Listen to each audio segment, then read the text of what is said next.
Need an education on how to grow your business? The Nice Guys are here to help. Learn about great customer service, networking, and how just being nice can help you prosper. Now, here are your hosts, Doug Sandler and Strickland Bonner.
Michael Bangaistanya is here today to really challenge you. Well, to really move beyond the barriers in your way to success, possibly even in 10 minutes or less, even though our conversation is probably going to be longer than 10 minutes, 10 minutes or less with coaching. Some of us are waiting for that superhero to come to rescue us. Others have great goals, but clueless how to get there exactly, step by step maybe. And the rest of us are so bogged down in the bullshit that we deal with in every day that we really just don't know how to get around everything. And the reason I'm so passionate about that one is because I know that one is me. Author of the best-selling book, The Coaching Habit, Say Less, Ask More, and Changes the Way You lead. Wait, hold on a second. I got this. The Coaching Habit, Say Less. See, Michael, you need to have a shorter book title. I obviously do. Yeah. Obviously, part of the BS that's around you is very long book titles, and the fact that you're not a very good reader. I mean, that combination is fatal, obviously. It's totally fatal. All right. I'm just going to call it The Coaching Habit, Say Less, Ask More, and Change the Way You Lead Forever. Super charged up to have you here, Michael. Welcome to the Nice Guys. That is fantastic. I'm happy to be here. And here's my question right off the bat, which is, when you say you're surrounded by BS and you're doing this podcast with Strickland, is there a connection there at all? I'm just curious. Yeah, well, maybe Strick is doing the editing. He listens to about the first 3 minutes of the interview shows, and then he kind of lets the other middle part go, and then he ends up finishing it out with a pretty good quote. So now I would say that he's a pretty calm, non-bullshit kind of guy, but maybe I'm the boom. Hey man, so you're like a coach's coach, and that seems like that could be pretty intimidating at points. Can you explain to the Nice Guy community who may not be familiar with your work, share what that means really? Yeah, so look, I run a company called Box of Crayons. Our focus is a training company. We're actually trying to help busy managers, give them the practical tools so they can coach in 10 minutes or less. So I am, just as you said, Doug, really passionate about the power of coaching, but really frustrated about how it shows up for a lot of people in their lives, because lots of the folks listening to this podcast have heard of coaching, know about coaching, probably have a boss or an HR department saying, you should be a coach. And they're probably going, I'm not anti-coaching. I'm really busy. I'm trying to get all this stuff done, and I don't want to be a coach. And I'm on your side with this, because even though I got, it's like I was the number 2 coaching guru in the world or something like that, and the first Canadian coach of the year. I've got these badges, which are great, nice little shiny medals to wear. Yeah. What I want is for everybody to be going, look, I don't need to be a coach, but if I can be more coach-like, I get to work a little less hard, but actually have more impact in the work that I do, and that's what I'm about. Well, and share, because I love a lot of you. I've watched a lot of your YouTube videos. I've been reading a lot of the stuff. You have this really awesome podcast that you put out. I mean, you're a busy guy, obviously, but one of the things that you claim, which is really good, maybe it's more of a necessity, is you claim coaching should be done in 10 minutes or less, or 10 minutes at a time. Does that mean that most coaches, my wife has a coach, and I listen to them pretty much 60 to 90 minutes at a time go at it. Is it being done wrong when it's done more than in 10-minute increments? Well, look, your wife is married to you, right? So I'm thinking there may be some correlation between how much time they need to spend on that. I'm not one to judge. I'm just saying I'm seeing a correlation. Well, she's making up for the lack of time in other areas in her life, so maybe the 90 minutes is good there. Maybe I give her a minute or two on some other portions. Maybe. I don't want to touch that one. I'm walking away. Okay. So look, there's different ways of thinking about this. There is a place for hiring a coach. I have a coach of my own, and I have had for years. And quite frankly, having 45 or 60 or 90 minutes time with a coach can be incredibly powerful, because in part what they do is they give you permission to step back from the hurly-burly and the BS of your life and actually have thinking time, thinking space to reflect on what's going on and get kind of new insights about who you are and what's the challenges facing you, and make progress with that. So, if you're thinking of hiring a coach, you want to make sure you, A, get the right coach that's a good fit for you, and B, that you meet often enough and for as long enough that as works for you. However, my thing, Doug, is about managers, busy leaders. And the thing is, a lot of them carry the expectation that they have to kind of work like executive coaches. I'm calling you into my office. and we've got to do an hour together to do coaching. And they're like, even if I wanted to, I just don't have time for that. Yeah. So for the busy manager, I want people to think about coaching as not something that they add on to what they're currently doing, but that transforms what they currently do. And for that, you've got to be much more fast, much more quick, much more focused in the work that you do. Well, interestingly enough, again, as part of doing some of the research and finding out some really fun information and just really valuable information, and I've littered my computer face with some of the stuff that you do, because I think that it really is, for at least for me, for a temporary period of time. Oftentimes, I try to instill or install the components of some people's work in my life just to see, hey, maybe this is something that could work for me. But there was two things specifically, two questions, and you had this video, really short video, two questions that you asked that were like game changers in my mind. And one of the questions is, you open up the conversations when you're doing this short coaching with a question, what's on your mind? And you end the coaching session with a, what was most valuable about this talk? So can you talk about that and how it kind of fits into this, let's just get down to business kind of mentality? Yeah, it's a perfect link. So the Coaching Habit book, it actually, my goal in writing it, and you've written books before, so you know the kind of the agony and the ecstasy of writing a book. Yeah. But when I put this book together, I was like, I want to write the shortest book I can that would be most useful for people. And I played around with options, and in the end I said 7 good questions will get you across the line to be more coach-like, more easily, more often. And 2 of the 7 questions are exactly the ones that you've pointed to. They're number 1 and they're number 7 in the book, because we call these the bookend questions. And if you buy into what I said earlier on about, look, if you can't coach in 10 minutes or less, you just don't have time to coach. Then you go, right, I want to be more coach-like, but I've got to do it fast. That means you've got to get into the real conversations that matter faster, and then you've got to finish more strongly so that your coaching conversations have more impact. So the first question, the kickstart question, what's on your mind? Really powerful for accelerating the conversation towards an interesting topic. It is open, it gives them the choice, and that's all good, but you're not saying to them just, report out or tell me anything or talk about whatever you want to talk about. You're saying to them, what's on your mind? What are you excited about or worried about or anxious about or waking up at 4:00 in the morning about? What's going on there? And I can promise you, it's just a way of getting into the interesting stuff fast. But here's the key mentality behind being more coach-like is, in some ways you're trying to be a teacher. You're trying to help people learn. Because if you help them learn, they become more confident and more competent and more self-sufficient and more autonomous. All of that's good for you and it's good for them. But to help them learn, you've got to understand how people learn. And here's the deal. People do not learn when you tell them stuff. And of course, that's a problem for much of us, because most of us are advice-giving maniacs. Right. I mean, we love Totally. this. Like, Right. We're into telling people the answer, the solution, your ideas, before you even know what's really going on. And actually, people don't learn that much, Doug, when they do stuff. They learn when they have a moment to reflect on what just happened. So part of the power of that final question you mentioned, the learning question, which is, so what was most useful or valuable here for you, is it does a few things. The first is, by asking it, you're now making them extract the value from the conversation you've just had.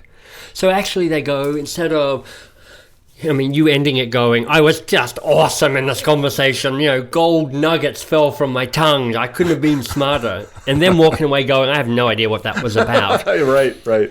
By you going, so what was most useful or valuable, you actually get them to extract the value, just see the value that they might otherwise miss. Secondly, you get feedback. So you get guidance on what to do differently, how to tweak the next conversation you have with that person.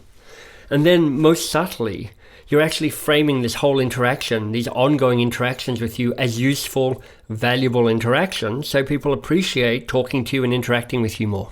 And what I appreciate most about it is that by the time that they get to maybe the 3rd or the 4th conversation with you, and if you're pretty consistent with your language and the way you're using it, the thing that they're going to lead in with is, I bet you're going to want to know what's most on my mind. Right. And they're going to, at the end of the conversation, it'll be, I bet you're going to need to know what's most valuable about this. So it's almost like they're coming to the table prepared for the conversation that they're about to have because of your consistent behavior. Is that a fair comment? Actually, it's really a wise comment, and people should hear it, because there's a degree of anxiety that people have in trying to be more coach-like, is they're like, wait, I'm only asking 5 or 6 or 7 different questions, and how's that adding value? And are they going to call me out for just kind of repeating the same questions you can? But just as you want to get more coach-like, what was fantastic is if you can help the people you're working with to understand exactly what's happening. I mean, don't do a Wizard of Oz and kind of hide behind a curtain trying to manipulate things. Be really transparent about it.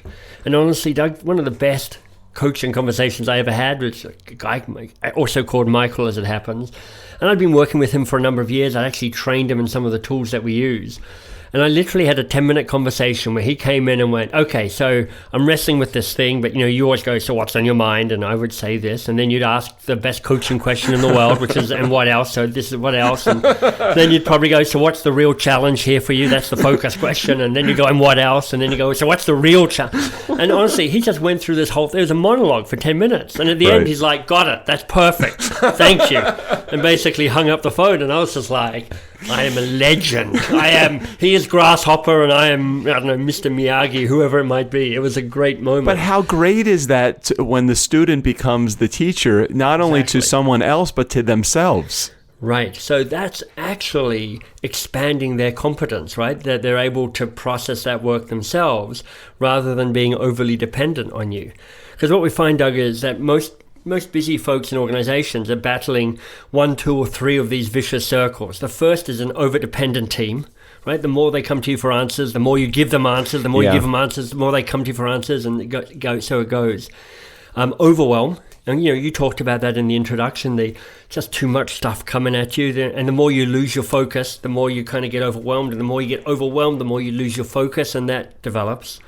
And thirdly is a sense of disconnection, which is like, if you like the Simon Sinek work of, start with why. It's like, why am I doing this stuff? And the less impact you have, the more you kind of give up. And the more you give up, the less impact you have. And most of us have at least one of, and often all 3 of those vicious circles. And our jobs in our own lives and in those we lead and manage and influence is trying to break those circles. And it turns out being more coach-like, asking some good questions, can really help with that. So how does one find a coach that is good for them? You ask a lot of questions about, or you mention a lot of things that once you get into the coaching session, here's a way that the coaches can keep things moving and keep it topical and light and the right zone for their clients. But how does somebody actually pick a coach that's going to be the right style and personality for them before they get moving? That's a great question. I mean, for me, it's honestly trial and error. So I have my coach, Ernest Oriente, has been with me for 6 or 7 years now, but it took me quite a long time to find him. I probably hired and fired 5 or 6 coaches beforehand because, I'm a fast talker. I know a whole bunch about coaching. I want people to like me, so I would subtly undermine the very coaching session I'd hired for myself. And I'm like, somehow my need for control or my need for something has actually rendered this coach ineffective in working with me. But when I met Ernest, he's super experienced, great businessman, kind of ticked a subject matter expertise around a bunch of stuff I wanted. But he absolutely refuses to fall for my BS. I've been trying for 7 years now, and he's impregnable. So I think there's a degree to go, how do you find somebody who feels that right combination of supportive, like that you're absolutely clear they're on your side, but also challenging, that are able to hold your feet to the fire. And that is practice and testing it out and calling up some coaches and getting them to test coach you to see what it's like, asking your friends for referrals about good coaches they've met, and keep hunting till you find the right person. I guess I can only ask this question as myself, but why is it that I'm afraid of being coached? I think that I feel like, that last part of the intro when I started to say that I just can't, I'm so bogged down in the stuff that I'm doing every day. I think I'm afraid that a coach is going to just give me more shit to do, and it's like, right. I don't want any more stuff to do. I want less stuff to do, or I don't want to know what I'm doing wrong, or maybe I do want to know. I really am afraid of coaching unless it's for a specific you're writing a book, you need a book coach. You're developing a speech, you need a speech coach. I need help. So help me get beyond that. Well, so one of the challenge. So first of all, I like your frame of mind going, I've got a particular thing I'm wrestling with. How do I get the help I need to improve that? And, it could be like you're writing a book, you hire a book coach, or you join a writer's circle, or you set up an accountability partner with another writer, or there's any number of ways that you can get the support you want. But the key insight is to go, what's the challenge you're up against? What outcome am I striving for? What help might I get onto my side so I can get there more quickly and more easily? And a coach is one of those answers. It's not the only answer. So I would start off by saying, if you don't have a thing that you're wrestling with or you're striving for, don't hire a coach. Mm-hmm. But if you do have something, and it might be that you go, look, I look at the top performers in this world. I want to be a top performer, and I understand that top performers have this unerring ability to focus. They have this great capacity to say no. They have the courage to make the tough strategic choices because, what is strategy if not just saying no to the stuff you kind of want to do so that you can say a really strong yes to the stuff that truly matters. Yeah. And you may hire a coach to say, look, your job is to create more space and white space in my life. Mm-hmm. And that's your job. I don't want you to hire, I don't want to do more work. I don't want to do BS life-searching exercises. That's not going to help me. I want you to make it that I take my commitments from 8 to 2 and that I have 2 free days a week to truly explore what I want to do or what I want to be. Man, that's really interesting. That's powerful. I never decided or never discussed in my head internally the idea of having a coach so that I could figure out more of less to do. Right. It's always like, give me more things to do. I guess that's where my brain is going. Well, honestly, I think when you get to senior levels and in executive coaching, I reckon that's what a lot of executive coaches are doing because at the most senior levels, you got a couple of things going on. You got the loneliness of leadership, which is like, I'm trying to lead this company. I can't show weakness or vulnerability of some types anyway to the people I lead. And my job as a senior leader is just to make the tricky decisions that nobody else has been able to make. So if I'm dealing with any decisions, they're hard decisions. So how do I do that? And who's a thought partner who I can trust and who won't kind of be sucking up to me or brown-nosing or have their own political agenda? They're a kind of a neutral sounding board to help me think through things in a different way. And honestly, I think one of the things a great coach can be is a source of courage, a source of backbone and a source of heart.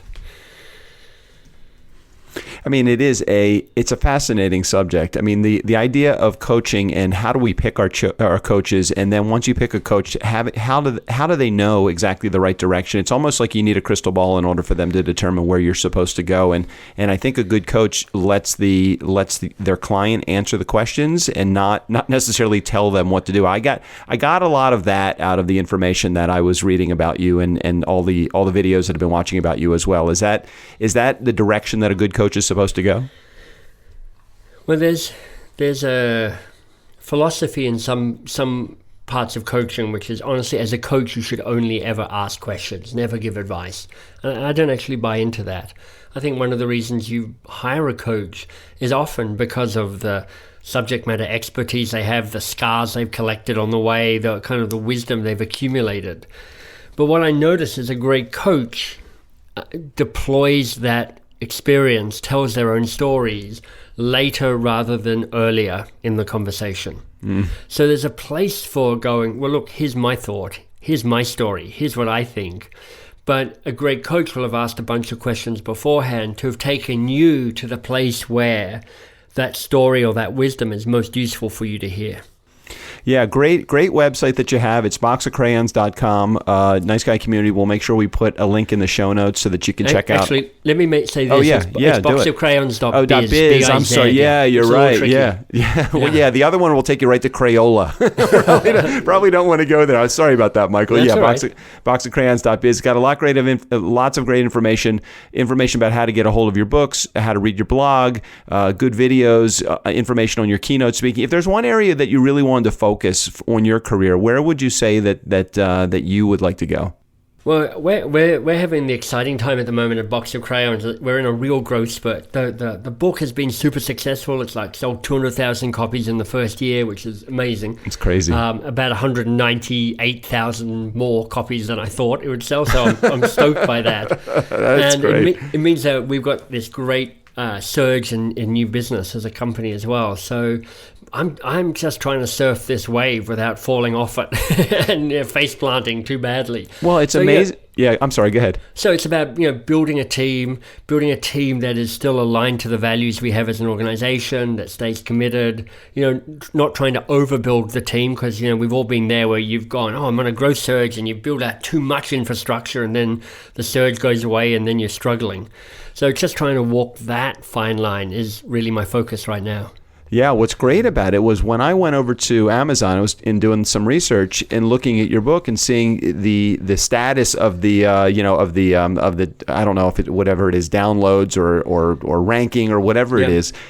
I was taken aback by the number of, you have like over 600 reviews just since February alone on the book, and I know how I've struggled just to get 100 and something just in the last 2 years. It is probably a testament to the great coaching work and the great network that you've built before you actually wrote the book. Well, thanks, Doug. I mean, that's part of it. I tell you what, and this might be useful just for people listening in with the marketing ear, which is, when we launched this book, I was trying to set sales targets, and it just occurred to me I had no idea. Right. So it's like nobody can tell how many copies a book was sold. Not even experienced publishers have much of an idea. So I was like, I can't control that outcome, so I'm going to control the process. So what am I working towards? I'm working towards this book being considered a coaching classic. So, in 5 years' time, when somebody goes, what's a good book on coaching? I want this book, The Coaching Habit, to be one of the 2 or 3 books that come to mind for people. And I was like, so what does that even mean? What is a classic? And one of the metrics is there's a bunch of reviews on Amazon. Like, I think if you've got more than 1,000 reviews on Amazon, it's probably a classic. Okay. So we've made it really explicit that we ask people would you give us an Amazon review when there's an opportunity to do that? So it's been a deliberate choice for us to try and put effort into making the ask. If you've had a chance to read the book and you like it enough, a review on Amazon would be really welcome. Yeah, it's funny you say that because I did the same thing, Right. But the outcome is different. Now, again, maybe my network is a little smaller than yours. Maybe you have a few more years of experience in the business than I do, but I made it a concerted effort to go out there and make sure that the people that were reading my book were also reviewing my book, which is probably why we've been able to top that 100 of at least getting those reviews. Yeah. And when you look, and most books have 20, 30 reviews, I was like, wow. I mean, it was an audible when I went to Amazon to check out your book. So again, well done. Thank you. Hey, if our Nice Guy community wanted to get in touch with your company to get more information about what you do and how to be a part of what you do, how can they do that, Michael? Well, you've mentioned the main website, boxofcrayons.biz, B-I-Z or B-I-Z.